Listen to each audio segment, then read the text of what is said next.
Ajá. Entonces, vamos de una vez.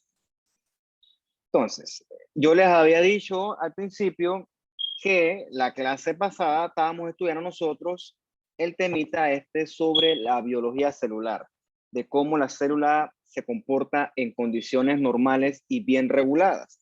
Y cada uno de los procesos que vimos superficialmente, porque eso es mucho más complicado, lo importante es que cuando esos procesos se alteran, entonces viene la enfermedad. ¿Okay? Entonces, vamos a ver nosotros la clase de hoy cómo la célula cambia frente a esos estímulos y cómo responde frente a lo que se le conoce como lesión celular.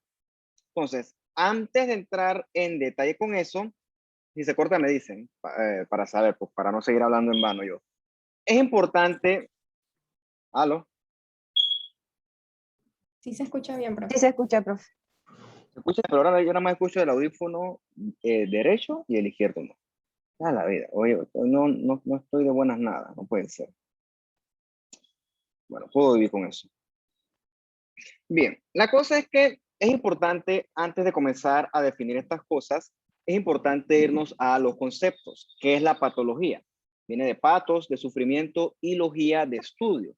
Entonces, en esencia, la patología es el estudio de la enfermedad. Entonces, en la patología, estudiamos la causa de la enfermedad y qué cambios sufren las células y los tejidos que llevan a esa enfermedad y que eventualmente llevan a los signos y síntomas que con el tiempo ustedes verán. Entonces es importante conocer ciertos conceptos de la enfermedad en general. Lo primero es la etiología.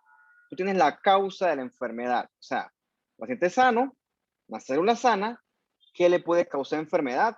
Bueno, por ejemplo, una infección puede causar enfermedad, un agente infeccioso que más te guste, un trauma, por ejemplo, estoy aquí sano y de repente crácata, me corto la mano, eso me causa enfermedad.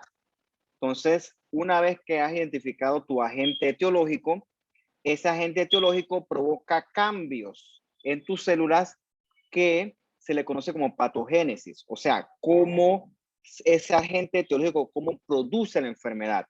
Entonces, en esa célula afectada va a haber cambios estructurales y cambios en la función, que al final del día se van a manifestar como signos y síntomas. Pero lo importante es que nosotros tenemos que entender que para poder definir cómo se trata una enfermedad y cómo se diagnostica, lo primero que tenemos que entender es cómo se produce.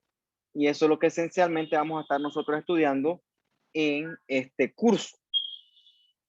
Entonces, yo les había dicho la semana pasada que la célula tiene que interactuar con su ambiente, porque si no, esto no es útil al cuerpo y entonces es potencialmente peligrosa. Lo que pasa es que el ambiente de nosotros no es constante.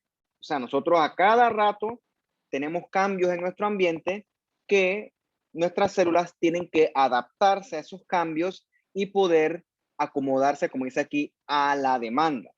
O sea, la célula tiene que tener cierto grado de tolerancia a esos cambios. Entonces, es importante que, por ejemplo, si usted sale a correr, su cuerpo, su tejido y sus células se adaptan para que usted pueda correr. O sea, su corazón bombea más sangre, su músculo esquelético capta más sangre, se oxigena, el metabolismo en general produce más energía para poder que usted se adapte a ese estímulo.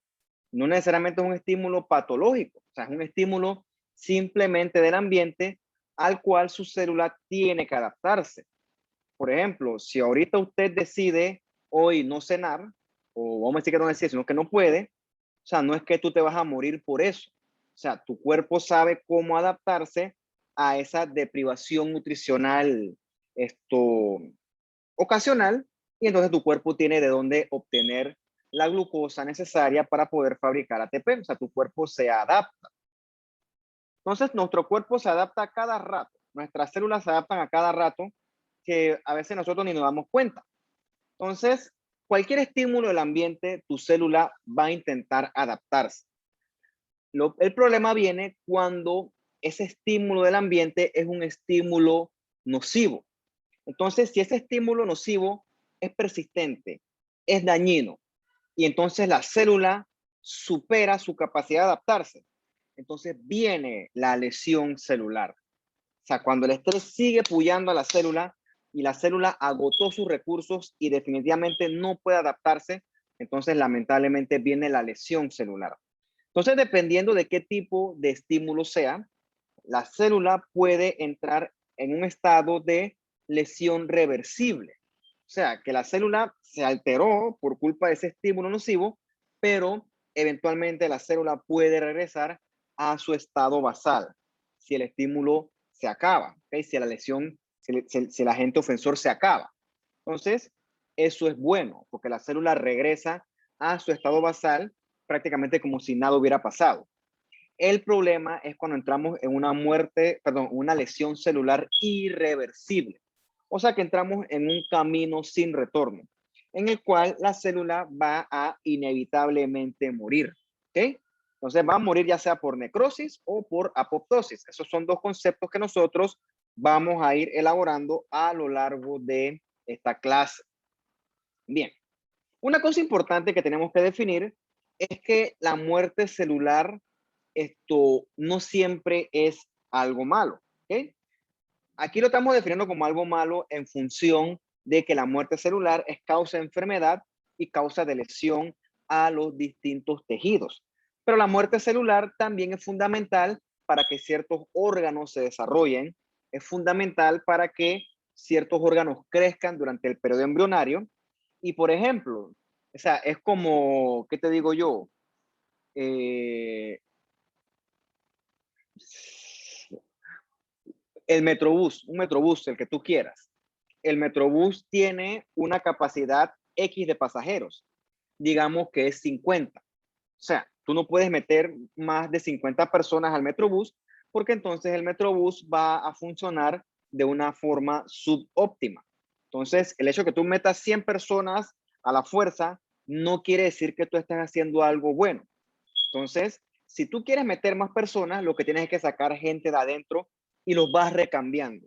Y eso es lo que favorece que el sistema el sistema del Metrobús siga avanzando. Porque entonces la gente que entra nueva vuelve y paga, y entonces hace que el negocio avance. ¿Qué le quiero decir con ese ejemplo tan ridículo? Que nosotros, nuestras células, también deben morir eventualmente.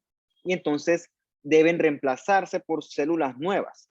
Entonces, en ese momento, cuando una célula ya está envejecida, ahí la muerte celular es provechosa, es de beneficio. Entonces, pero cuando es por asunto patológico, cuando es por isquemia, por ejemplo, que yo creo que si no me equivoco le mandé a investigar qué es la isquemia, igual si no lo investigó yo lo voy a mencionar más adelante, cuando es por un agente infeccioso, que es una toxina, una reacción inmune, entonces eso sí es deleterio. Entonces, ¿qué cosa? ¿Qué hielo? Ah, entonces vamos a ver que las causas de lesión celular son muy diversas. Como siempre digo, por ejemplo, yo puedo ahorita agarrarme y cortarme con un cuchillo y eso es causa de lesión celular. O tú puedes tener un paciente que tenga una alteración en un solo gen, que eso lo lleve, por ejemplo, a desarrollar una dislipidemia, por así decirte algo. Entonces vamos a ver que las causas de lesión celular son muy diversas y son muy amplias. Entonces aquí abajito te las resumen, pero yo eso lo voy a ir elaborando a lo largo de esta clase. Entonces, lo importante es que tú veas por ahora que cuando hay lesión celular, la célula va a cambiar. Dependiendo de qué tipo de estímulo sea, qué tipo de estímulo, perdón, los cambios van a ser de leves a moderados a muy dramáticos. Y cuando me refiero a muy dramáticos, quiere decir que la célula lamentablemente casi que va a morir. O sea, una cuestión que ya es inevitable.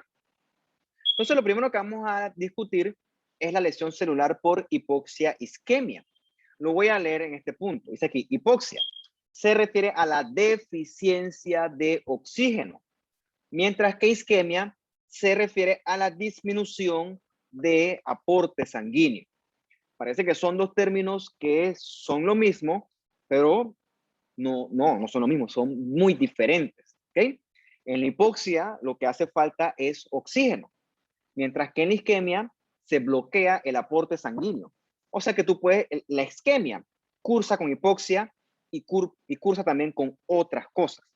El efecto neto total es que tus tejidos se van a quedar sin oxígeno eventualmente. Como por ejemplo, tienes acá este corazón que ves que una arteria se le tapó o se le obstruyó por una placa de ateroma. Entonces, si se bloquea la arteria, la sangre no puede pasar. Y entonces toda esta región del corazón que estaba irrigada por esa arteria se queda sin su aporte sanguíneo. Entonces, esta parte del corazón está sufriendo lesión celular por isquemia. ¿Ok? Recuerda que en la isquemia hay un bloqueo al aporte sanguíneo. O sea que pierdes el aporte de oxígeno, pierdes el aporte de glucosa y de otras macromoléculas que son fundamentales para el metabolismo de la célula, y también se pueden comenzar a acumular metabolitos tóxicos. O sea, siempre que hay isquemia también se acompaña de hipoxia. Entonces, en ese contexto, la causa más común de la isquemia es un bloqueo a la irrigación arterial, o sea, una obstrucción arterial. La hipoxia es distinta. Por ejemplo, la hipoxia se da cuando lo que hace falta es oxígeno. Por ejemplo, si estoy dando la clase y dejo de respirar, entonces en algún momento yo voy a quedarme sin oxígeno porque yo no estoy intercambiando gases a nivel de mis alvéolos. Obviamente, eventualmente voy a respirar por un tema de fisiología de los centros respiratorios que asumo que usted estudió en fisiología. Por ejemplo, si yo fuera un paciente con una anemia, ponte que una anemia hemolítica, y entonces yo comienzo a destruir mis glóbulos rojos por mecanismos autoinmunes, entonces vamos a decir que lo normal de glóbulos rojos que yo tengo va a disminuir.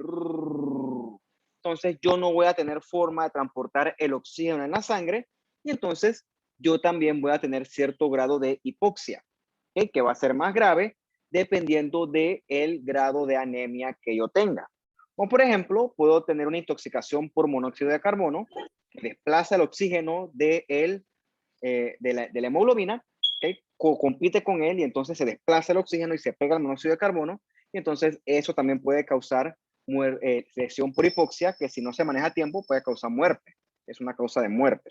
Entonces esos conceptos lo vamos a ir discutiendo nosotros a lo largo de la clase y, si no me equivoco, también a lo largo del curso. Entonces, otra causa conocida también de lesión celular es cualquier agente tóxico. O sea, nosotros todos los días nos encontramos en nuestro ambiente con agentes tóxicos. De hecho, hasta que se muestre lo contrario, cualquier agente es tóxico. ¿Ok? Lo que lo convierte en tóxico es la dosis. En ese sentido, hay una máxima que dice que la diferencia entre un medicamento y un veneno es la dosis. Por ejemplo, yo agarro un frasquito de acetaminofen, perdón, un segundo. ¿Quién me está escribiendo? Ah. Yo agarro un frasquito de acetaminofén, me doy la cabeza, me tomo una, pues me ayuda, me alivia mis síntomas.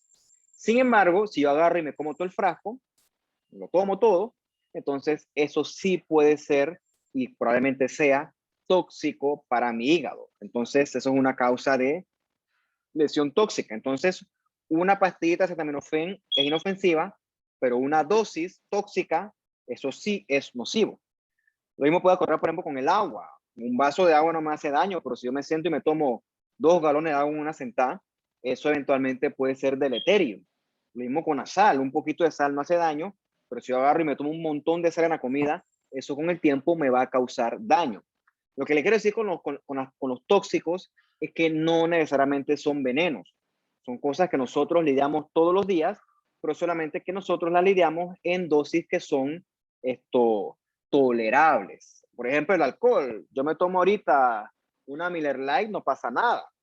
Pero si me tomo la caja entera, probablemente mañana no amanezca bien. O sea, la dosis es lo que varía. Igual con los medicamentos, ¿no? Ya se lo expliqué con el mejor ejemplo que se me ocurre, que es el del acetaminofén. Entonces aquí tenemos el ejemplo del monóxido de carbono. Tienes aquí un eritrocito y tienes la hemoglobina. Entonces la hemoglobina es como un carrito que tú le echas oxígeno. Y entonces la hemoglobina se lo lleva y lo distribuye por los tejidos. ¿Cuál es el problema? El monóxido de carbono llega y desplaza ese sitio, y entonces se adhiere a la hemoglobina, y entonces, como está pegado a la hemoglobina, ya no hay espacio para el oxígeno. Y entonces el oxígeno no se incorpora a la hemoglobina ni al eritrocito, y entonces el paciente se queda sin oxígeno. En vez de se puede morir. Eso es clásico, por ejemplo, la gente que va, las emisiones de los carros tienen mucho monóxido de carbono. Por eso es que hubo algún momento, no sé si ustedes están conscientes, de eso, que hay gente que se muere en los push, porque dejan el carro encendido en un espacio cerrado y eso comienza a botar monóxido de carbono y la persona no se da cuenta y su cuerpo, sus células, sus tejidos se van quedando sin oxígeno. No te das cuenta, te duermes y te mueres. ¿Ok? Te mueres. Por eso es que cuando tú vas a decir que apaga el vaina del vehículo, el motor. ¿Cómo no sabe eso, por Dios? Entonces, otra cosa que nos puede causar y nos causa mucho dolor de cabeza, bueno, ya no tanto como antes, pero antes más, ahora será por el COVID, porque realmente los otros agentes infecciosos pues son relativamente manejables.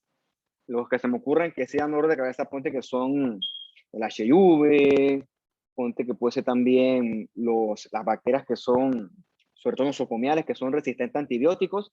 Pero fuera de eso, hoy en día las infecciones son relativamente bien toleradas. Repito, siendo el COVID en tiempos modernos la gran excepción. Estamos en el 2021, o sea, hace 100 años la historia era muy distinta. Hace 100 años las infecciones eran una causa súper importante de enfermedad y muerte. Hoy en día, con los avances, con los antibióticos, con la tecnología, etcétera, no es esperado que alguien se muera ponte que de una neumonía. Tienen que haber otros factores que predispongan a que esa persona fallezca. Un abuelito, una persona con discapacidad, un paciente con inmunodeficiencia, pero la neumonía solita no debería acabar con el paciente. En otro tiempo, por supuesto que sí. Entonces, aquí tienes todos los bichitos que a nosotros nos siguen causando molestias hoy en día. Por ejemplo, tienes aquí una biopsia de esófago, ¿no? Epitelio casi clásico, escamoso estratificado, y ves todos estos puntitos.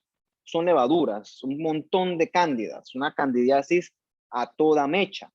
Entonces, por un HIE no es tan fácil verla, bueno, sí es fácil verla porque eso está harto de cándida, pero si usaras una tinción como un PAS o un Gomori, fuera más fácil identificar estas levaduritas y las hifas. Entonces, otra máxima de la patología, que también aplica para la histología, es cuál es el uso de una tinción. Una tinción sirve para dar contraste. O sea que una tinción me ayuda a mí a ver algo que antes no podía ver. Eso me enseñaron a mí cuando estaba estudiando histología o patología o ambas.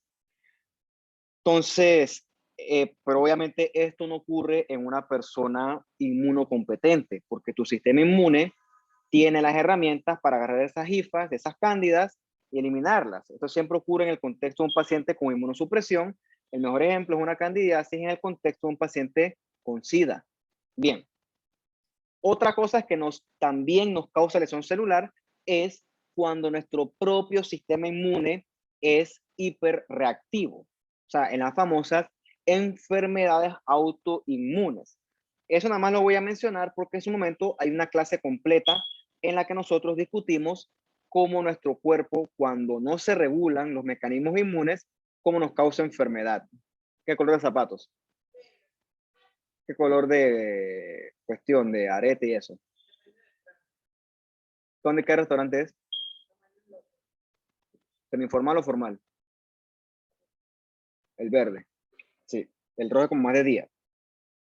Entonces, por ejemplo, las alergias. ¿Alguno de ustedes tiene que ser o conoce a alguien que es alérgico a los mariscos? Entonces, realmente los mariscos son algo que no nos causa daño. O sea, es una comida, siempre como te bien cocinada, ¿no?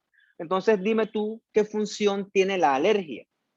Pues ninguna. O sea, la alergia son reacciones estrepitosas de tu propio cuerpo que no tienen ningún tipo de función biológica funcional y lo único que terminan es haciendo daño. Por ejemplo, la persona que es alérgica a la penicilina, ¿de qué se está defendiendo? Si la penicilina no te está haciendo daño, eso te está ayudando de hecho. Entonces las alergias son el mejor ejemplo de cómo tu propio sistema inmune te puede causar enfermedad. Y después de ahí podemos comenzar con todas las otras autoinmunes, que si lupus, que si artritis reumatoide, que si esclerosis múltiple, un montón. ¿Ok? que en su momento mencionaremos en su respectiva clase. Y también vamos a estudiar por qué se produce enfermedad y también qué cambios ocurren a nivel tisular que nos conllevan las famosas manifestaciones clínicas que algunos de ustedes pues ya debe conocer o está familiarizado con. Bien. Otra cosa que puede causar lesión celular y causa son las anomalías en los genes. Recuerde usted que sus genes son como los manuales que tienen sus células. Entonces la célula lee esos manuales, se los estudia bien y entonces ella tiene la facilidad de ensamblar proteínas que son útiles para la propia función de la célula. Pero si el manual es defectuoso, o sea, si hay una anomalía genética, entonces la célula va a leer incorrectamente ese manual y la proteína que va a sintetizar va a ser anormal. Entonces, por ejemplo, en el síndrome de Down, cuya etiología más común es una trisomía 21, que se estudia con el cariotipo. Esa es una respuesta del quiz. Cuando tú quieres estudiar anomalías estructurales cromosómicas, el estudio de elección es el cariotipo. Entonces, ese cariotipo tiene esa trisomía 21 porque tiene defectos a nivel de los genes.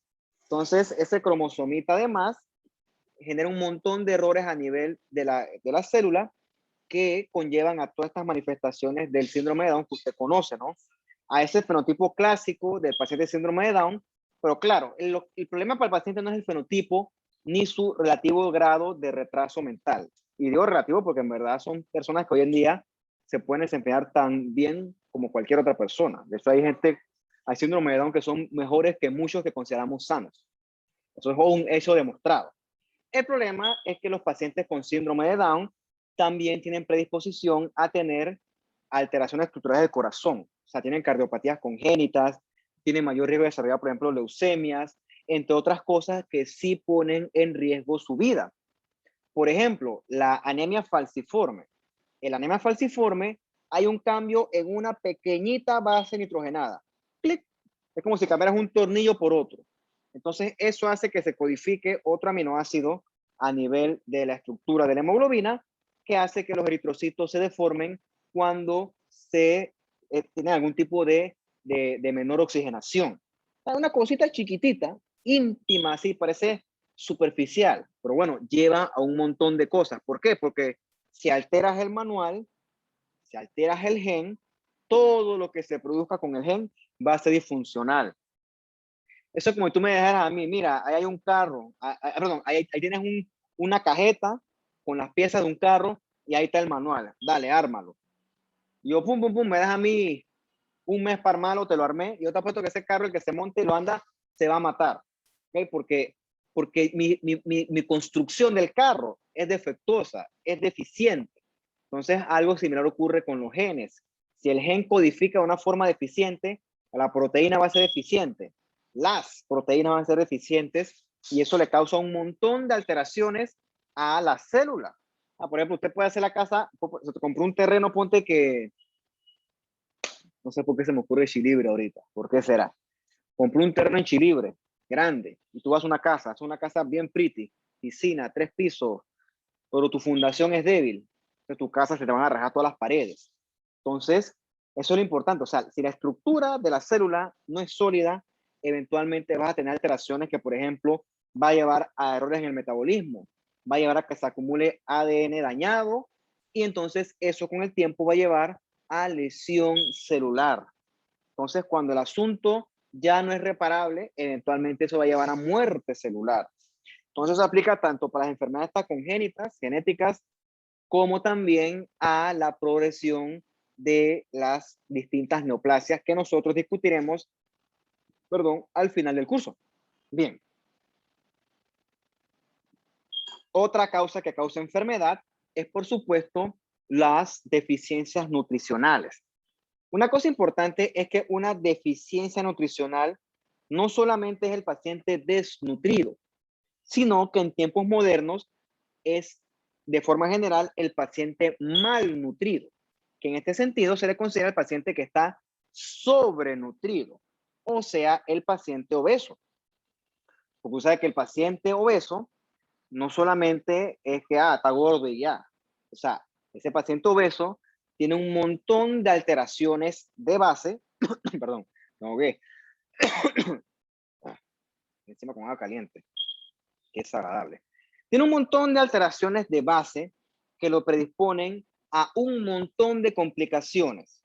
Por ejemplo, está en mayor riesgo de tener resistencia a la insulina, que en el futuro se traduce en un riesgo de sufrir diabetes tipo 2, está en mayor riesgo de sufrir aterosclerosis, se mezcla con hipertensión, está en mayor riesgo de sufrir cardiopatías, enfermedad cardiovascular, perdón, un montón de cosas. Entonces no piensen que solamente es los desnutridos, ¿ok? El obeso también es un paciente que está enfermo.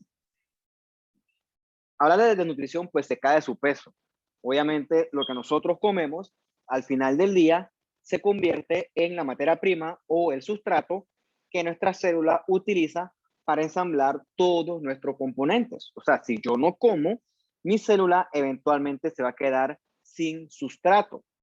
Y entonces, obviamente, eso va a llevar a condiciones que con el tiempo se traducen en enfermedad. Agente físico, eso se cae de su peso. Agente físico, por ejemplo, es un trauma, un golpe, el golpe del tipo que más te guste. Temperatura extrema, una quemadura, es un agente físico. La radiación es otro agente físico. Es como si yo entrara a voy a la playa por muchos años seguidos, yo digo, yo no me pongo bloqueador porque yo no creo en nadie. Bueno, eso no es gracia, eso también tiene su connotación importante a nivel de la célula. Por ejemplo, si yo me electrocuto, eso es un agente físico también, entre otros. O sea, se cae su peso, cómo eso provoca enfermedad. ¿Y qué pasó, Sol? Ya saliste tu guarida. Bien. Fuera de esa pequeña introducción, entonces vamos a lo que vinimos, ¿ok? Hablar un poquito sobre la lesión celular. Y vamos a comenzar por la lesión que es la reversible. Bien, tienes una celulita, ¿no? Vamos a decir que esto es una célula. ¿Ok? Entonces yo le estoy forzando esta célula por un medio físico, ponte, un agente físico. Entonces esta celulita, que es un encendedor realmente, se va a adaptar lo suficiente. ¿Ok? Por ejemplo, yo estoy haciendo fuerza para tratar de partirla y ella va a tener cierta resistencia.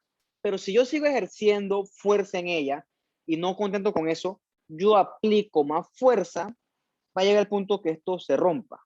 ¿Ok? Entonces, hasta que eso no pase, hasta que no provoca yo un daño inevitable, la lesión es reversible. Pero si yo aplico demasiada fuerza, la lesión va a ser irreversible. Y no es necesariamente fuerza. Si el agente ofensor sigue dándole a la célula, la lesión sí va a ser irreversible. Y el problema es que en ese punto no hay vuelta atrás. Pero obviamente si yo le hago fuerza, fuerza, y dejo de hacerla, este encendedor no pierde función y puede teóricamente regresar a su estado basal y sigue funcionando. O sea, en la lesión celular reversible, la célula puede volver a su estado basal siempre y cuando el estímulo agresor, o sea, lo que le está causando lesión, se detenga. Claro, si yo comienzo a romper esto o a hacerle fuerza, las patitas se van a ir abriendo, ponte que el plástico se va a ir rajando, etcétera. Bueno, en ese momento cuando la célula está sufriendo lesión, la célula también va a comenzar a cambiar. Entonces, tenemos aquí esquemáticamente qué ocurre cuando la célula está sufriendo lesión reversible. Lo primero es que la célula ¡blup! Se comienza a llenar de agua. Si recordamos nosotros las clases pasadas, mejor dicho, la célula permite el paso de agua constantemente dependiendo de los gradientes que existan en el medio intracelular y el medio extracelular.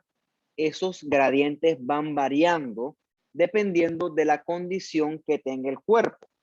La cosa es que la célula, cuando no puede adaptarse totalmente con medio de gradientes de difusión pasiva, perdón, de transporte de agua de difusión por medio de difusión pasiva, Lo que la célula utiliza son las bombas iónicas.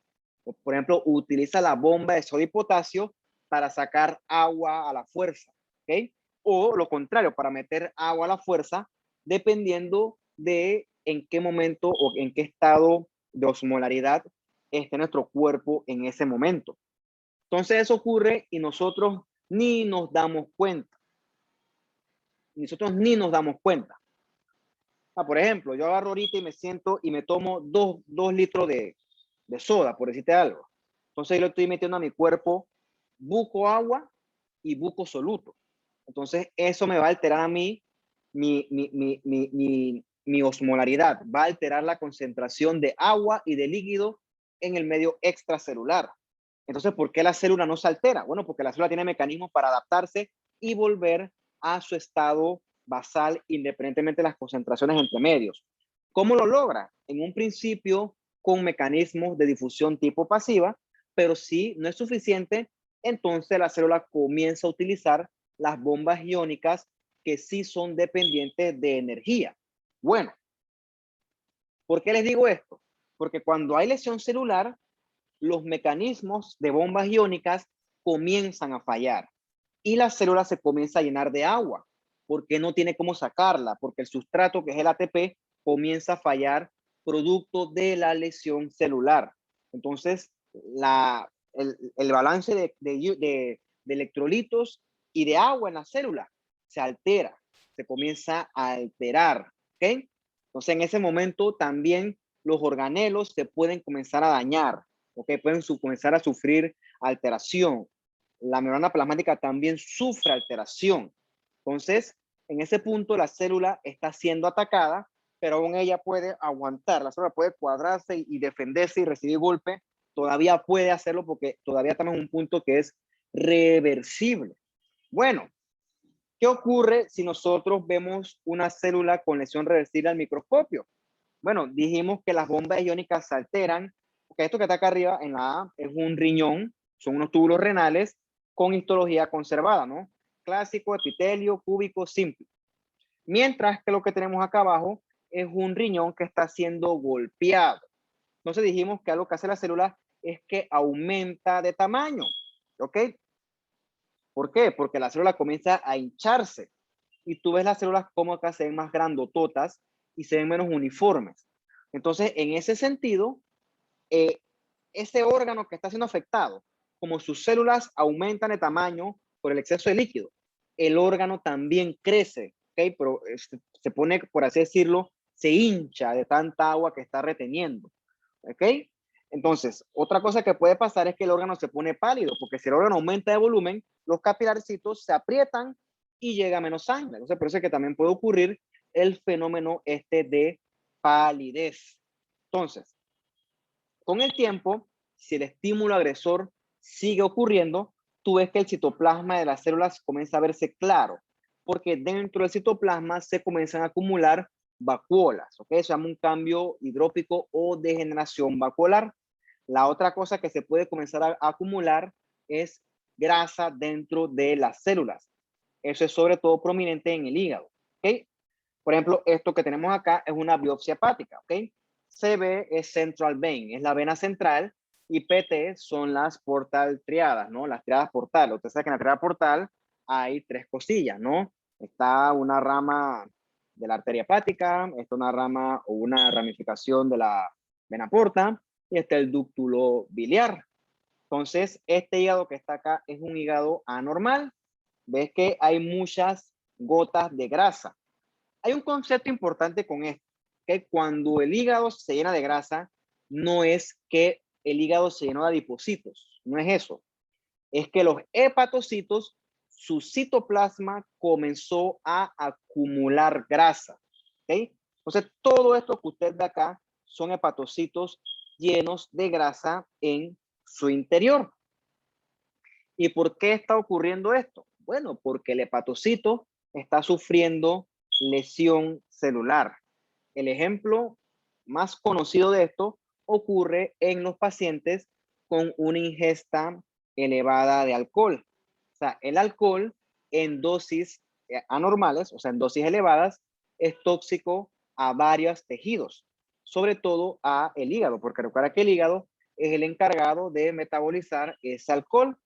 Entonces, por un montón de procesos que no viene al caso de discutir ahorita, cuando ese hepatocito comienza a sufrir ataque por el exceso de alcohol, él, para poder resistir esto, cambia su metabolismo y como parte de ese cambio en el metabolismo, se favorece la síntesis de lípidos intrahepáticas y también se favorece la acumulación de lípidos dentro de estos hepatocitos.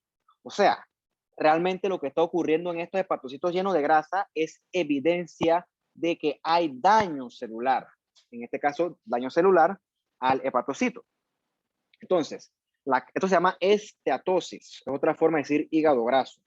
Entonces, hay esteatosis que es la alcohólica, pero es importante saber que está también la esteatosis que es la no alcohólica. Esa no alcohólica se asocia también al paciente que es obeso, paciente que tiene síndrome metabólico, paciente obeso, diabético, hipertenso, también se asocia a esta esteatosis. Bueno, ¿cuál es el problema de esto de forma global? Ok, esto es reversible. Si estaba escondido en la cama, ¿qué le voy a dar comida? Ni yo he comido, por cierto, me comí una tragante, unos panes en ahí. No me importa, yo puedo sobrevivir con eso. Lo que sí no he tomado nada de agua.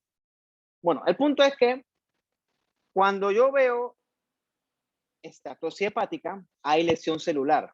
No importa. El punto... Chuchi, tanta vaina por un hielo. No podía comprar ese hielo tú.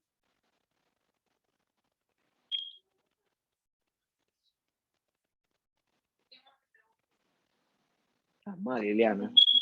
Estás mal, Liliana. Estás bien mal, déjame decirte.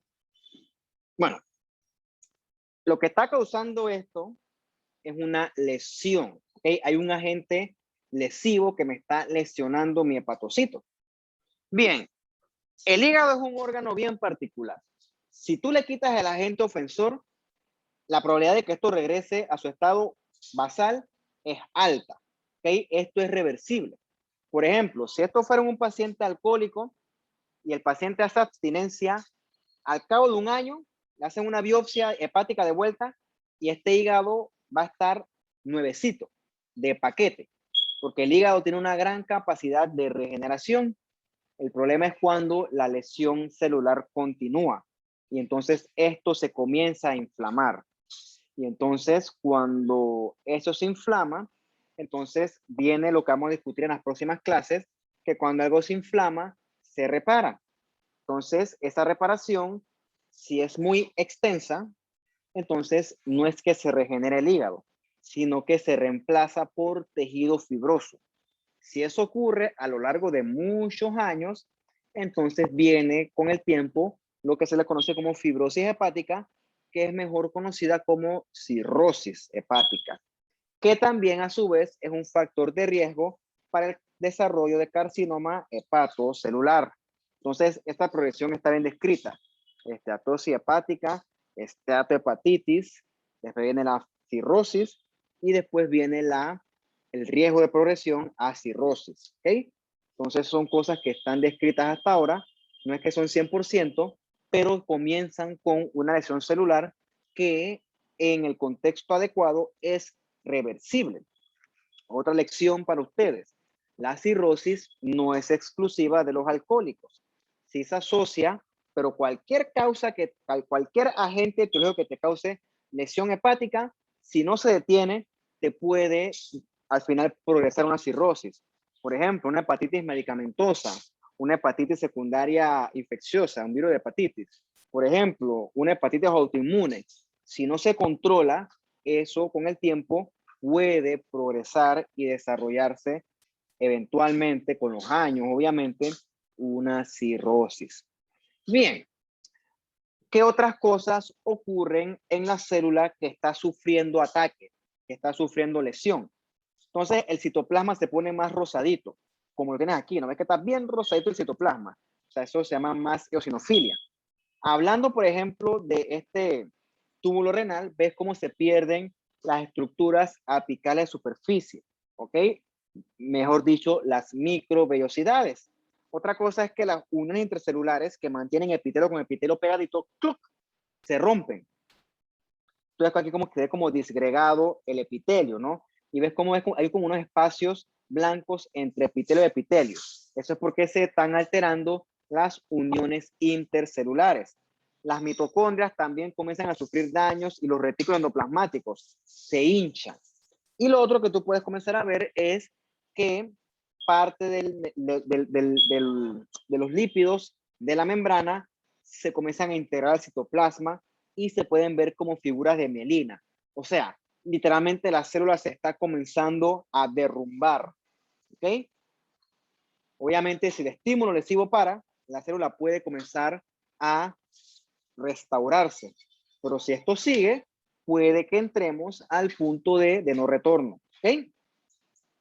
Entonces dijimos que el retículo endoplasmático liso, se hincha, o sea, aumenta de tamaño. Bueno, hipertrofia es un concepto que nosotros veremos en la próxima clase. Hipertrofia quiere decir aumento de tamaño. ¿Cuándo ocurre esto? Por ejemplo, un paciente que toma medicamentos de forma crónica. Ejemplo, los barbitúricos, pero eso ya no se hace porque existen mejores medicamentos, ¿no? Entonces, un paciente que consume mucho medicamento le exigen mucho a su hepatocito. Entonces, son hepatocitos que trabajan mucho. Entonces, esos hepatocitos con el tiempo tienen que adaptarse y una adaptación es tener retículos lisos más grandes que en papel pueden metabolizar mayor cantidad de medicamentos. O sea, hasta ese punto estamos bien. Entonces, ¿cuándo se establece el punto de no retorno? ¿Okay? Cuando la lesión celular progresa y entonces perdemos la función de la mitocondria. O sea, la mitocondria es fundamental, o sea, es requisito para que la célula funcione. La mitocondria es como si fuera la batería de tu carro. O sea, tú puedes tener tu carro al día, puede ser un carro del año, mantenimientos al día y puedes tener el tanque lleno de gasolina. Pero si no tienes batería, el carro no va para ningún lado. ¿Ok?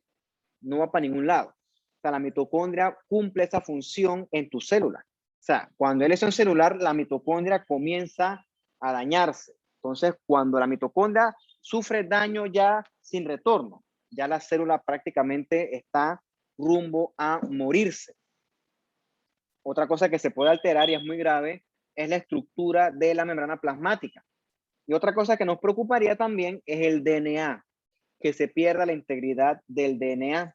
Claro, eso ocurre, pero en este punto tiene sus mecanismos de compensación porque recordemos que llegamos al ciclo celular y si hay daño en el DNA, se permite la reparación, se permite. Pero si no se puede reparar, entonces lamentablemente ya sí llegamos a un punto de no retorno. O sea, la célula tiene que morir. Entonces ve esta célula normalita, ¿no? Esquemáticamente, y cuando hay lesión celular reversible, la célula ¡plup! Se hincha. Las mitocondrias y los retículos ¡blup! También se hinchan, porque tenemos alteración a nivel de los mecanismos que nos permiten sacar agua de la célula, o sea, de las bombas que dependen de ATP. ¿Y por qué ocurre eso? Porque el que produce el ATP es la mitocondria, y entonces la mitocondria también está fallando. Entonces todo el equilibrio de la célula, todo se va alterando. ¿Ok?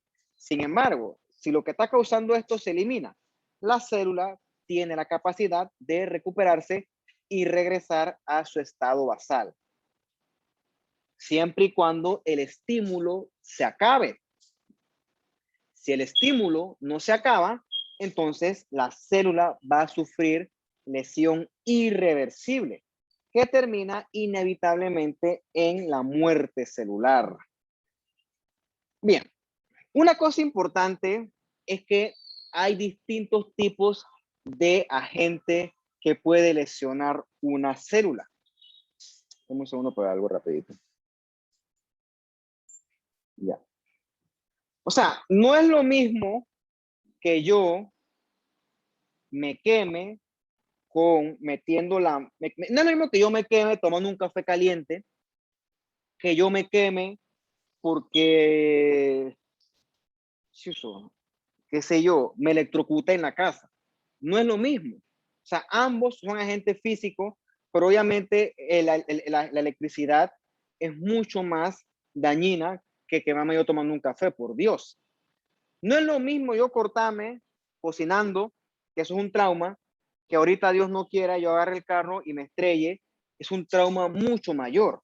Entonces, Cuando estudiamos las causas de lesión, hay distintos grados y causas de lesión. O sea, entonces la célula va a reaccionar dependiendo de lo grave que sea ese agente lesivo.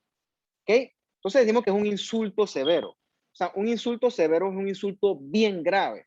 O sea, algo de la cual la célula no pueda retornar. Un ejemplo de un insulto severo, es la pérdida de oxígeno. Por eso es que los infartos al corazón son tan dramáticos, porque si a alguien le da un infarto, tiene que literalmente correr al hospital, porque las células del corazón, la fibra muscular cardíaca, es poco tolerante a ese daño por isquemia. Por ejemplo, un daño por toxinas. Porque que ahorita yo me vuelvo loco y me agarro y me tomo el galón de cloro. O sea, eso es un alcali, eso es bien nocivo para mis células. ¿Ok? Entonces, ¿qué ocurre? Cuando mi célula está siendo atacada, mi célula siempre va a tratar de adaptarse y va a tratar de resistir el daño. El problema es que no siempre lo va a lograr. Cuando el agente ofensor, o sea, el insulto, vence la capacidad de la célula de adaptarse y de soportar el insulto, entonces viene algo que se llama la muerte celular incontrolable. Y por eso se llama también muerte celular accidental. Se le llama accidental porque no le diste chance a la célula de soportar el daño y de tratar de regenerarse. O sea, fue tan potente que no, la célula ni se dio cuenta de lo que pasó y murió. Por eso es que también se le llama accidental. Entonces, esa muerte accidental, esa muerte irrecuperable, esa muerte sin retorno, es la que nosotros le llamamos coloquialmente la famosa necrosis. O sea, cuando nosotros damos necrosis, es porque hay un daño grande, es porque el agente ofensor es bien ofensor, es un insulto severo. Por ejemplo, la isquemia es uno de los más malos de estos agentes, una toxina, como te expliqué, el cloro, o me tomo yo un shot de ácido clorhídrico, por ejemplo, una infección, una neumonía llena de bacterias que producen un montón de toxinas, por ejemplo, también a su vez, o por ejemplo, un trauma. Estas son causas que provocan muerte celular instantánea, tan rápida, tan grave y tan abrupta que la pobre célula no tiene chance ni siquiera de adaptarse. O sea, literalmente la célula no sabe qué pasó. Y por eso es que se le considera accidental, porque la célula, ¡puf!, murió y ni se dio cuenta. Porque repito, la célula siempre va a tratar de adaptarse siempre y cuando le dé chance. Pero si no le da chance, la célula ni se enteró que se murió. Entonces, por eso aplica esto que dice acá abajo. O sea, la necrosis es un camino sin retorno. O sea, es un insulto tan fuerte que es inevitable y la célula ni siquiera le diste chance de recuperarse. ¿Ok? Entonces, además está decir que cuando hay necrosis, ya no hay reparación. O sea, se dañó. Se dañó, punto. ¿Ok? Entonces, ve lo que ocurre, por ejemplo, esquemáticamente en la necrosis. Literalmente la célula, ¡buf!, explota, estalla. ¿Ok? Es como si tú agarraras demueles un edificio. O sea, cuando tú demueles un edificio, no hay forma de que tú lo vuelvas a construir. Claro, puedes hacerlo, pero no va a quedar igual. Bien. Hay otros estímulos que causan muerte celular, pero no muerte celular accidental, sino una célula que una muerte que la célula puede, la puede ver, la puede atajar un rato, pero después la célula se da cuenta que ya ni modo, pues ya no puede escapar de ella, y entonces la célula se programa y se mentaliza para morir. ¿Ok? Eso es lo que nosotros le llamamos la famosa muerte celular programada, cuyo nombre también, o cuyo nombre real, mejor dicho, no también, es la apoptosis. ¿Ok? La apoptosis no siempre corresponde a un proceso patológico. ¿Ok? La apoptosis es perfectamente fisiológica. Por ejemplo, cuando usted sufre algún tipo de inflamación, la que más te guste, cuando veremos la clase de inflamación, vamos a estudiar que los leucocitos que llegan a destruir, por ejemplo, bacterias, sí, las destruyen y muy bien. Pero en este proceso de destrucción de bacterias, también hay destrucción de tus tejidos normales. Entonces, si la inflamación no se acaba, esa destrucción fuera infinita. ¿Ok? Entonces, al cabo de cierto tiempo, los leucocitos de ese sitio de batalla tienen que terminar de destruir. Y la forma de que eso ocurra es que ellos sufran, cuando se acabó el agente ofensor, sufran apoptosis, ¿ok? Y eso es perfectamente fisiológico. Esa es una forma que el cuerpo utiliza para terminar la reacción inflamatoria. Repito, eso es un proceso bien regulado, ¿ok? Bien regulado, bien coordinado, por el medio de la cual el cuerpo elimina células que no necesita o células que son potencialmente dañinas para el cuerpo. Siempre que yo doy esta clase, yo les digo, por ejemplo, para que usted se imagine la diferencia entre necrosis y apoptosis, la necrosis es una muerte sucia, mientras que la apoptosis es una muerte limpia. ¿Ok? Y me voy a explicar. Por ejemplo, ponte que tú vives en un edificio de apartamentos y tú tienes un vecino viejito cascarrabia, que el man nada más existe para fregarte y joderte la paciencia. Más que jode, porque esos vecinos abundan. Viejito, vive solo, cascarrabias, amargado de la vida. El tipo no te puede ver porque de una vez lo que a él se le ocurre, te friega con eso. Bueno, resulta que tú, el viejo, todos los días lo ves y llega un día y que, hey, y el señor Pérez, llevo 2 días que no lo veo, 3 días, y de repente tú ves que comienza a oler feo. 4 días y el olor se pone peor. O sea, tú le vas a decir, hey, ven acá, y está trancado Pérez, y tú lo llamas, y nadie responde, y tú sientes el olor. O sea, el tipo se murió en su casa y se está pudriendo. Entonces, no es que tú te diste cuenta de eso y tú te vas a quedar por ahí que, bueno, no sé, pues normal, no es mi problema. No. O sea, tú le haces a tu papá, hey, papá, mira, o mamá, mira, o a los vecinos, hey, mira, hey, este man está raro, yo creo que este man se murió. Entonces van a llamar a la policía, levantamiento del cadáver, y van a llegar al apartamento y eso va a ser un desastre. Va a quedar soy una policía de cosas, investigación. O sea, es un desastre. ¿Okay? Es un desastre una muerte de ese tipo. Además decir todo lo que hay que limpiar, desastre lleno de fluidos, gusanos, lo que te quieras imaginar, proporcional al olor. Entonces, esa fue una muerte tipo necrosis, una muerte sucia, una muerte escandalosa, una muerte aparatosa. Diferente a una muerte de un paciente, por ejemplo, que ingresa al hospital, un paciente con un cáncer metastásico ya sin pronóstico terminal, un paciente que va para cuidados paliativos. ¿Okay?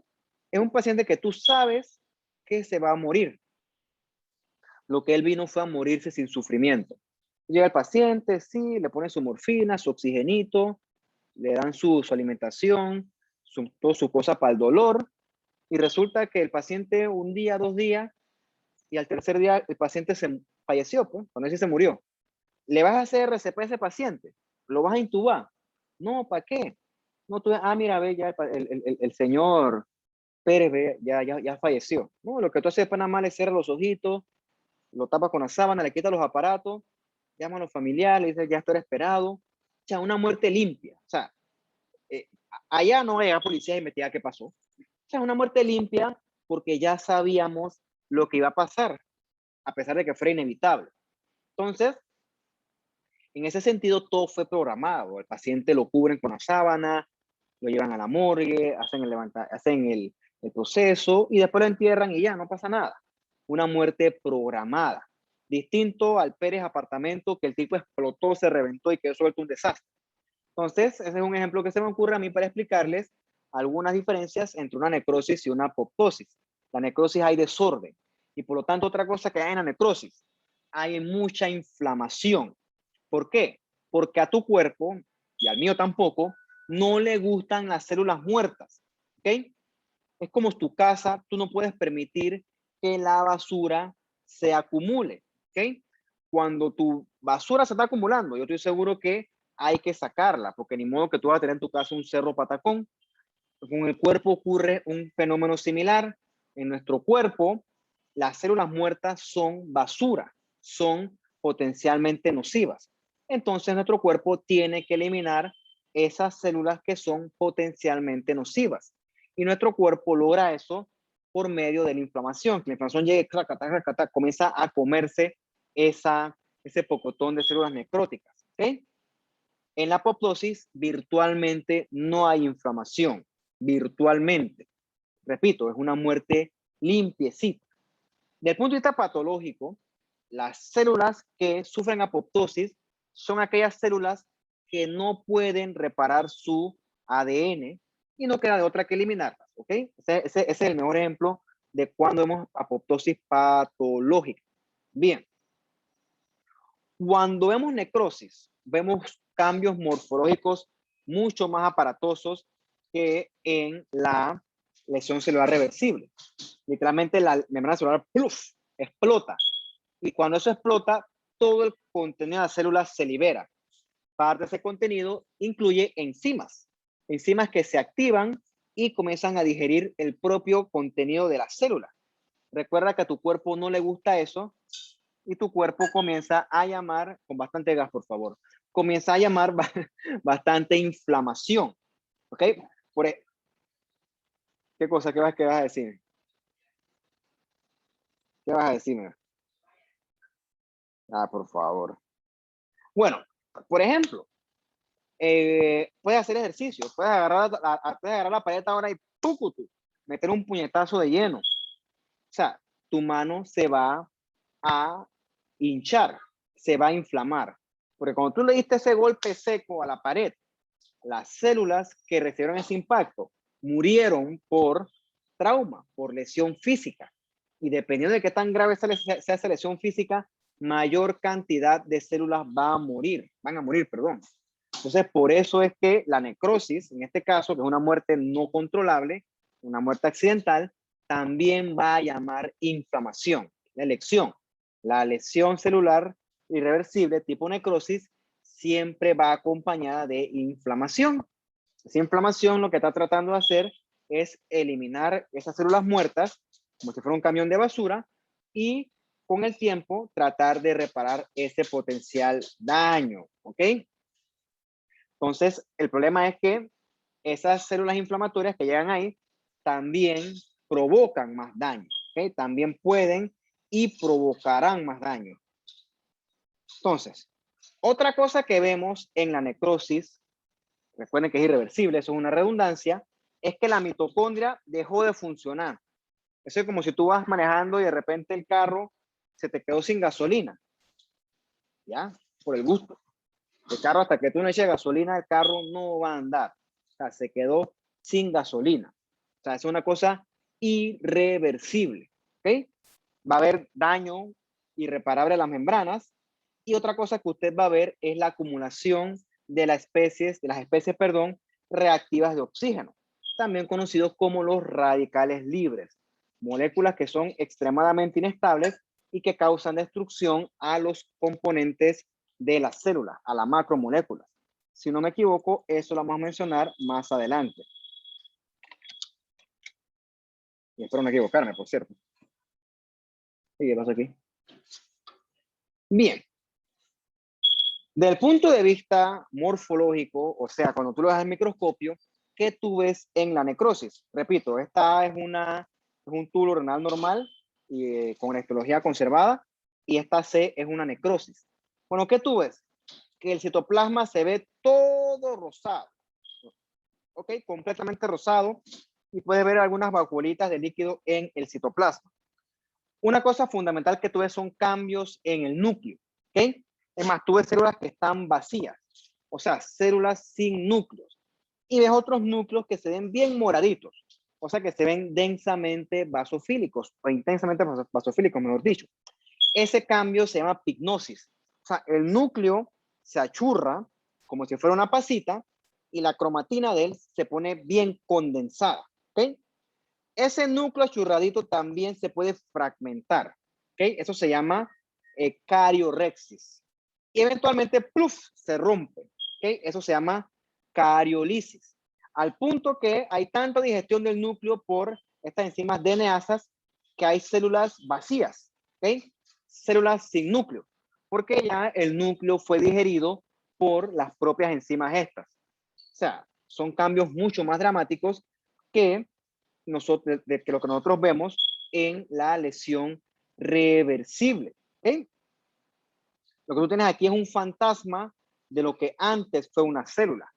Y obviamente todo se ve anormal disgregado porque también las uniones intercelulares todas se rompen, todas se ven alteradas, ¿ok?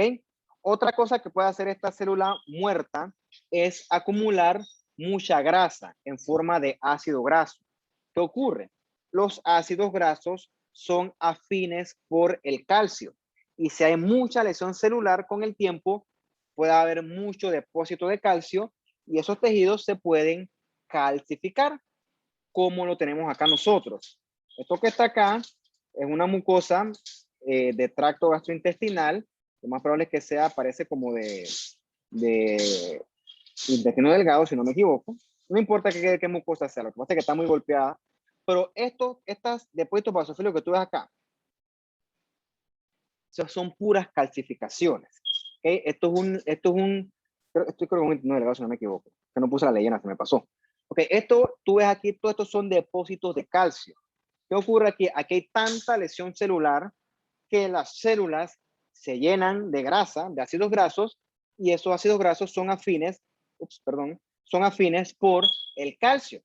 Entonces, si la lesión no para, entonces el cuerpo, los tejidos, con el tiempo, van a comenzar a acumular calcio. Y esos tejidos se pueden calcificar. Bien.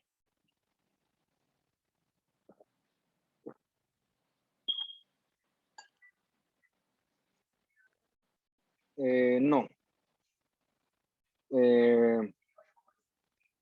Esta agua le falta a Giliana.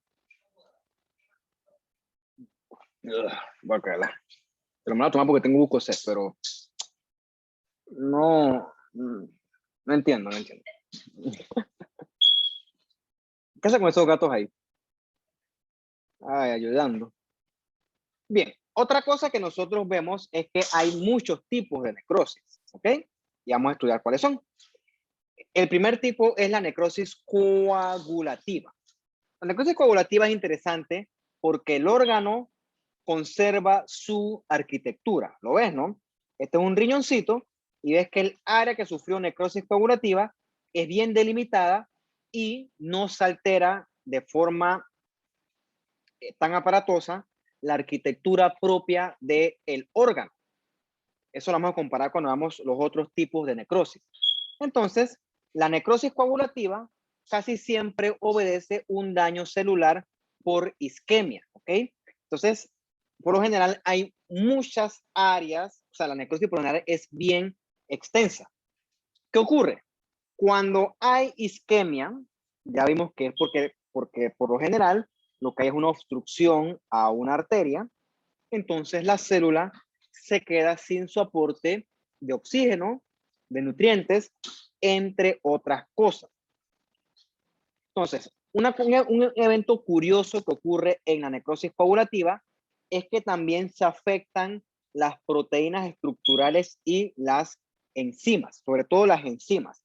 Recuerden lo que dije anteriormente, que algo que ocurre en la necrosis es que ¡pluf!, la célula se rompe, las enzimas se liberan y las propias enzimas comienzan a digerir la célula.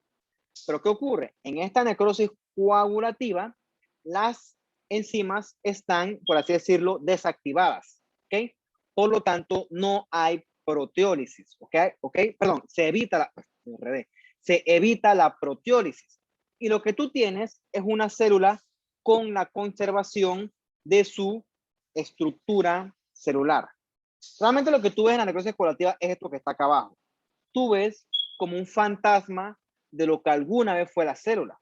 Tú lo que ves aquí es un túbulo renal con sus bordes relativamente conservados, pero lo que tienes adentro son células eosinofílicas vacías, sin núcleo. O sea, literalmente parece un fantasmita de lo que antes fue un túbulo renal, ¿ok? Y esos cambios pueden persistir de horas, días, hasta semanas.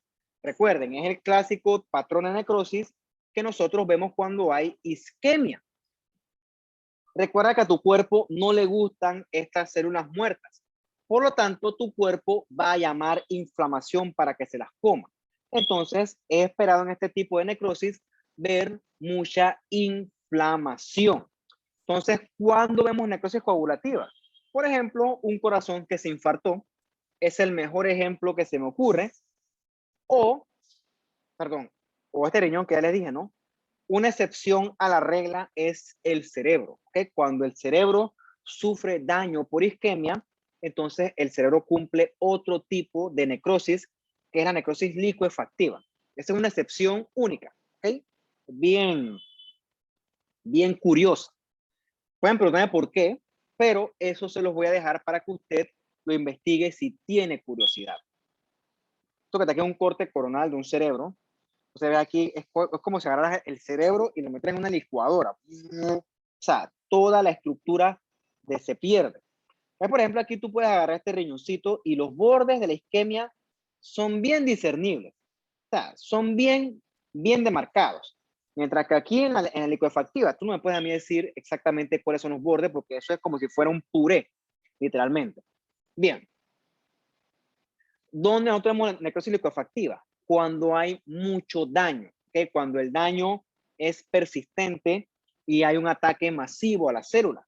El mejor ejemplo de eso ocurre cuando hay una infección por microorganismos que producen mucha toxina, como las bacterias o los hongos. Obviamente, la necrosis licuefactiva se va a acompañar de bastante inflamación. ¿Qué ocurre?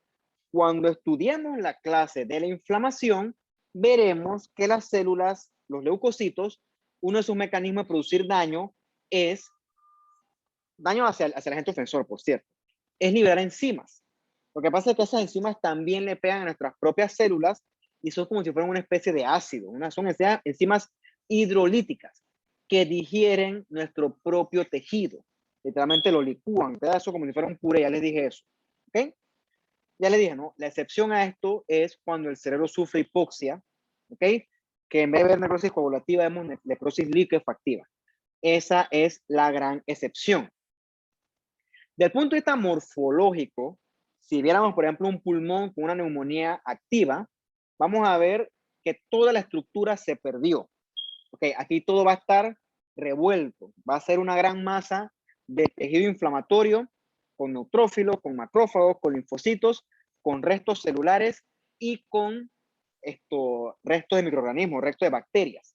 Vamos a ver que también eso va a tener mucho exudado. En su momento vamos a estudiar qué es el exudado, va a tener mucho edema y si es lo suficientemente potente va a tener bastante pus. O sea, todo eso va a estar alterado. O sea, eso es un guacho totalmente. Eso es lo que ocurre en la necrosis licuefactiva. Un tipo de necrosis licuefactiva es la necrosis gangrenosa. Se le llama gangrenosa porque, como ustedes ven acá en este pie diabético, se refiere a que agarra todas las capas del tejido. O sea, esa gangrena se metió y le pegó a piel, epidermis, dermis, tejido subcutáneo, fascia, músculo y se mete hasta el hueso. Es una necrosis que agarra todas las capas. Estos pies diabéticos son sobre todo esperados en los pacientes diabéticos de larga data. ¿Okay? Yo creo que ese tema no lo vamos a poder tocar en este curso porque una semana es muy poquito para discutir tanta cosa, pero el paciente diabético tiene alteraciones a nivel vascular. O sea, él hace con el tiempo una enfermedad macrovascular y microvascular. Y también hace una neuropatía. Y también es susceptible a sufrir infecciones. El problema es que este paciente diabético se infecta y como sus vasos son deficientes, su inflamación es deficiente y por lo tanto él no puede reparar la herida. Entonces, una herida que comenzó como una pequeñita ulcerita, que también puede pasar una llaga en el pie por unos zapatos que son incómodos, se va extendiendo y puede terminar en esto. O sea, definitivamente en este pie no hay nada que hacer, brother. Eso lo único que hay que hacer ahí es amputarlo. O sea, esto no hay forma de recuperarlo, ¿no? Entonces, sí, yo estoy riendo porque pues es común, pero eso es catastrófico para el paciente, ¿no? Eso es lo de las peorcitas cosas que hay. Y ocurre en los diabéticos, ¿no? Eso es bien discapacitante, esa es la palabra. Y bien de difícil manejo. Es lo que ocurre, por ejemplo, ¿no? Ves lo que antes era epidermis. Todo parece una especie de masilla. o sea, tiene los queratinocitos y no puedes discernir dónde comienza uno y dónde termina su vecino, porque los bordes celulares se pierden, casi no hay núcleo, todo se ve rosado. Entonces, eso ahí es pura epidermis necrótica, ¿ok? No hay núcleos, son núcleos que son células que están vacías y todo parece como si fuera una especie de una plastilina, una masilla ahí. Y eso obviamente va acompañado de mucha inflamación. Si el corte fuera más amplio, viéramos que inclusive eso se calcifica, eso agarra tejido subcutáneo, agarra músculo, todo lo barre. Eso es lo que constituye las famosas gangrenas, una necrosis multicapa, bien profunda. Bien, el otro tipo de necrosis que quizá no es tanto para ustedes, porque es más de medicina, es la necrosis gaseosa, que esa se ve sobre todo en la tuberculosis, ¿no? Gaseosa porque que la describió dijo que esto se parece como a un queso, ¿ok? Entonces, en la necrosis gaseosa hay una destrucción completa del tejido, o sea, todo esto está destruido. Y esto ocurre en respuesta a un microorganismo que es difícil de erradicar, ¿ok? Estas micobacterias que causan la tuberculosis, su mecanismo de producción de enfermedad es siendo bacterias obstinadas, ¿sí? Son bacterias que el organismo no puede fagocitar y entonces nuestro cuerpo, por así decirlo, se sale de control y comienza a inflamar mucho. Y ese exceso de inflamación, más que destruir la bacteria, lo que termina es destruyendo nuestros propios tejidos. En ese interín se forman los famosos granulomas. ¿Okay? ¿Qué es lo que tenemos acá? Esta bola. Bola, bola, bola, bola, bola, bola. Esa bola es un famoso granuloma. ¿Qué ocurre? En el centro de esa bola habían micobacterias. ¿Qué ocurre? El macrófago llega y trata de comerse a la micobacteria, pero una vez dentro del macrófago, la micobacteria tiene mecanismo para chiflear la fusión con el lisosoma. Y lo que hace el macrófago es frustrarse porque se le coló adentro de la casa la micobacteria. ¿Ok? Entonces, lo que él hace es llamar más macrófagos para tratar de destruir esa micobacteria. Entonces comienza eso a inflamarse mucho, hasta que llegamos al punto donde el macrófago agarra y el linfocito T le da la orden de que se rinda, porque ya realmente es imposible fagocitar esa micobacteria. Entonces, este granuloma es una bola de macrófagos que, por así decirlo, están tratando de hacer una prisión alrededor de la micobacteria, están tratando de contenerla. Y esa bola de macrófagos se rodea de un montón de linfocitos, sobre todo linfocitos T, que están dando las direcciones sobre cómo mantener esa prisión de macrófagos. ¿Qué ocurre? Adentro de esto, el macrófago sigue luchando a muerte con la micobacteria. Entonces, el granuloma con el tiempo, en el caso de la tuberculosis, va a tener necrosis central. Otra cosa que vamos a ver aquí, pero que no se ve en esta imagen por tema de aumento, son las células gigantes multinucleadas, que son células que se forman por la función de muchos macrófagos que tratan, son como unos tanques de guerra, que tratan de eliminar esa micobacteria, pero también fracasan en el intento. Entonces, en la tuberculosis, esta es la apariencia morfológica que se ve en los tejidos afectados, que por lo general son el pulmón, pero la tuberculosis le puede pegar virtualmente a cualquier tejido, incluyendo las meninges y el cerebro también, ¿por qué no? Hueso, intestino, el tipo le pega a lo que sea, riñones, piel. Entonces, recuerden, ¿no? La apariencia de una reacción, de una necrosis gaseosa, la imagen histológica es la del granuloma, o sea, una bola de macrófagos rodeada de un collarete de linfocitos, sobre todo T, con necrosis central. La necrosis central es fundamental. Vamos a partir del hecho de que un granuloma ocurre en respuesta de algo que es infagocitable. Por ejemplo, yo le puse el ejemplo de la micobacteria que es infagocitable, pero también se forman granulomas por cosas que el cuerpo no puede fagocitar, no necesariamente bacterias. Por ejemplo, un cuerpo extraño. El mejor ejemplo que se me ocurre es un hilo de sutura. ¿Okay? Al cuerpo no le gusta el hilo de sutura porque el cuerpo lo reconoce como algo que no es de él, algo extraño. Entonces, si tú agarras y tú ves un tejido que está con hilo de sutura, tú vas a ver que se forman granulomas alrededor de ese hilo de sutura, ¿okay? Con células agentes multinucleadas. Porque pues, tu cuerpo está tratando como ese hilo de sutura. Parece tonto, pero sí. Lo que sí es que esos granulomas tipo cuerpo extraño no van a tener necrosis central. ¿Okay? Cuando tú ves necrosis central, hasta que se muestre lo contrario, eso es por tuberculosis. ¿Ok? En el contexto clínico adecuado, siempre. Bien, esa lección era otra clase, pero bueno, me emocioné y se la dije ahorita, pero ténganla en mente. Otro concepto que tampoco es tanto de ustedes es la necrosis grasa. Esa se ve sobre todo en las pancreatitis, cuando el páncreas se inflama y comienza a liberar sus enzimas al peritoneo. Entonces las enzimas esas comienzan a digerirse las grasas del peritoneo y terminan estas grasas con unas blanquitas, ¿no? Se llama saponificación. También se puede eso calcificar y se ve con bucoinflamación. Entonces la apariencia microscópica de la necrosis grasa es la de esto, ¿no? Adipocitos vacíos, adipocitos sin núcleo. Cuando tú ves estos adipocitos sin núcleo, esa es la apariencia de la necrosis grasa. Y la otra que quizás, bueno, no sé si en odontología se ve, es la necrosis fibrinoide. La necrosis fibrinoide es exclusivamente a nivel microscópico y se ve sobre todo en los vasos sanguíneos, en las famosas vasculitis. ¿Qué ocurre? Uno de los órganos que ataca el sistema inmune cuando hay enfermedad autoinmune son los vasos sanguíneos. Entonces, en esos vasos sanguíneos se forman estos depósitos rosados, que se les llama el material fibrinoide.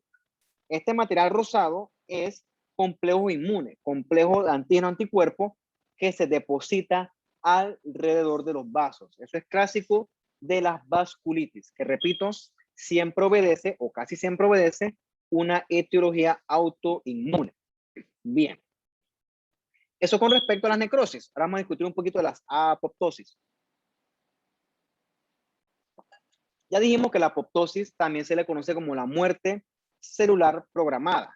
¿Okay? Es una muerte que es limpia, una muerte que es virtualmente sin inflamación, donde la célula afectada se va disgregando en fragmentitos chiquititos que son altamente fagocitables, ¿okay? Virtualmente sin una inflamación aparatosa. Estos fragmentitos de la célula apoptótica se llaman cuerpos apoptóticos, ¿ok? Y recuerde, no debe haber inflamación.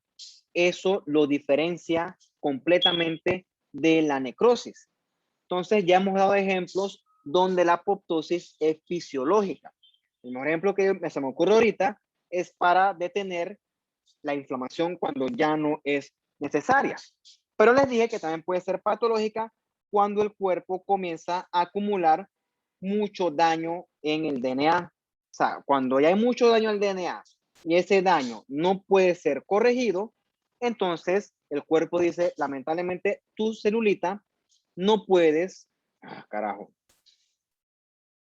no puede la célula continuar el ciclo celular porque es una célula potencialmente peligrosa, ¿ok? Y entonces, lamentablemente, esa célula potencialmente peligrosa hay que eliminarla. Ese es un mecanismo por medio del cual nuestro cuerpo evita que células con mutaciones se dividan, ¿ok? Entonces, eso es importante. Eso es gracias a la apoptosis. Bien. La apoptosis es un mecanismo que permite un balance adecuado entre muerte celular y supervivencia celular. La apoptosis ocurre gracias a unas enzimas que le llamamos las caspasas. ¿Okay? Estas caspasas se activan por dos vías. La primera es la vía mitocondrial. O sea, cuando la célula sabe o está llamada a morir, la mitocondria comienza a liberar este citocromo C. Y entonces ese citocromo C activa las caspasas. Y las caspasas comienzan la degradación y fragmentación de la célula hacia esos cuerpos apoptóticos que eventualmente son fagocitados, ¿ok? Entonces, a una proteína que le da la señal a esa mitocondria para que se active es esta BCL2.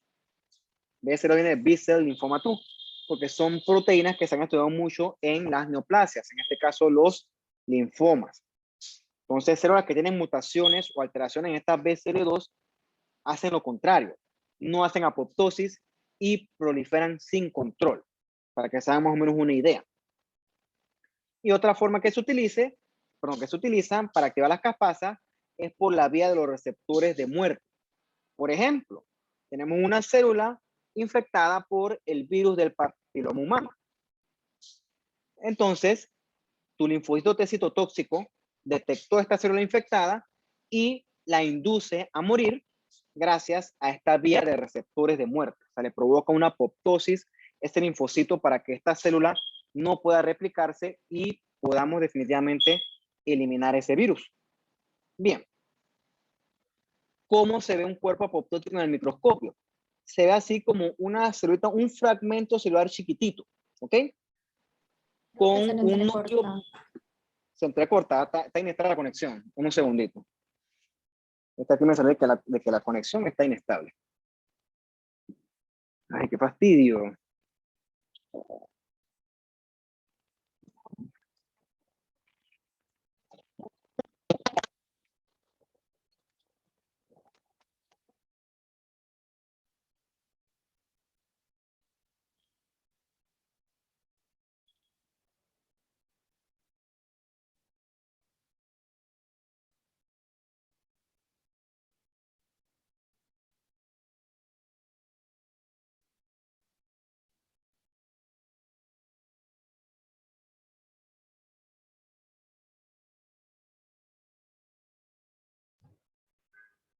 Vi que se salió, pero se volvió a conectar.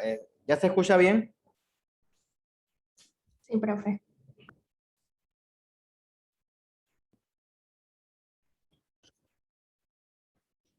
Ahora no escucho yo. Ay, qué fastidio. ¿Se escucha bien ahorita o se escucha todavía entrecortado?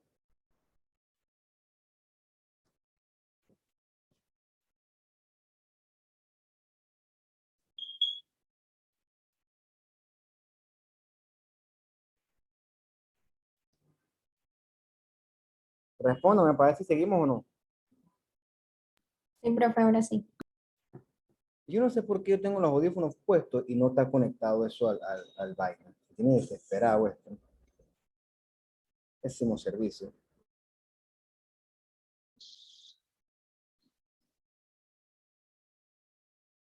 A ver, sigamos, pues. Y ya vamos a tener que parar hasta aquí. Vamos a tener que dar los mecanismos para el final porque no puedo seguir así. Está fallando el internet, me están saboteando la clase. Eso me da rabia. Bueno, estábamos discutiendo ciertos cambios que sufre la célula cuando está pasando por apoptosis. Entonces, una cosa que vemos es que el núcleo se pone bien negrito, como si fuera un puntito negro. Eso es porque la cromatina se comienza a condensar mucho. Otra cosa que vamos a ver es que ese núcleo condensado se puede fragmentar como como la cariorexis que discutimos en la sección anterior. Entonces, otra cosa importante es que el cuerpo apoptótico es chiquitito, ¿ok? Es un fragmento de lo que fue célula. Y una cosa, recuerden, es que cuando tú ves apoptosis, cuerpos apoptóticos, eso no llama inflamación, ¿ok? Y son cuerpos que son altamente fagocitables. Esta piel aquí que está bien golpeada, parece como si fuera una keratosis de algo. Esto acá arriba es una hiperkeratosis con parakeratosis. Después discutimos qué son esos términos. Pero ve estos cuerpos aquí anaranjaditos, con un citoplasma bien eosinofílico y ven el núcleo bien negrito, una pasita. Esos son cuerpos apoptóticos, ¿no? Aquí hay uno, aquí hay otro. Cuerpos apoptóticos son fragmentos celulares con un núcleo bien condensado de lo que alguna vez, acá hay más vez, alguna vez fue una célula, ¿ok? Son cuerpos apoptóticos. Bien. El último concepto, para ver, vamos a ver, hasta la pausa, pues, va a tener que parar hasta aquí porque no puedo con el sabotaje. Es la autofagia. ¿Qué ocurre? Puede haber condiciones donde nuestro cuerpo entre en condiciones extremas de deprivación de nutrientes. Entonces, en ese momento, obviamente tus funciones no van a estar funcionando, allá la vida, no van a estar funcionando al 100%. Por ejemplo, tú cuando estás en un estado de depresión de nutrientes, no necesitas todos los retículos rugosos, no necesitas todas las mitocondrias, tú necesitas menos cosas. Entonces, lo que hace tu cuerpo es agarrar ese exceso de organelos y literalmente comérselos, ¿ok? Comérselos ella misma, esa misma célula. Por eso se llama autofagia, porque la célula agarra y se come sus propios componentes, como si fuera pues comida, y los utiliza como sustrato para producir energía. O sea, es una cosa extrema, ¿ok? Y es una adaptación que la célula usa cuando se queda definitivamente en un estado de privación extrema. Obviamente, una vez que se restablezca el aporte nutricional, la célula puede volver y ensambla sus organelos. Este ejemplo siempre lo dejo para que usted vea lo versátil que es la célula y lo bien que ella funciona y trabaja. O sea, ella se adapta y puede regresar entonces a su estado basal en el futuro. Bien, vamos a tener que dejarlo hasta aquí porque la conexión no está cooperando hoy y yo no voy a luchar contra eso. Vamos a ir con la otra clase. Ok, ¿tienen preguntas, dudas, comentarios?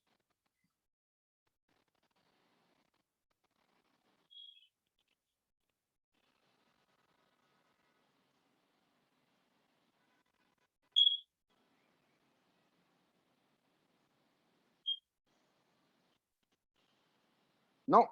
Bueno, muchachos, si no es así, los dejo y lo que voy a hacer es calificarles su quiz y bueno, ni modo, no, la conexión tampoco lo puedo controlar yo. Por lo general no pasa y cuando pasa es porque ocurre algo que no puedo resolver.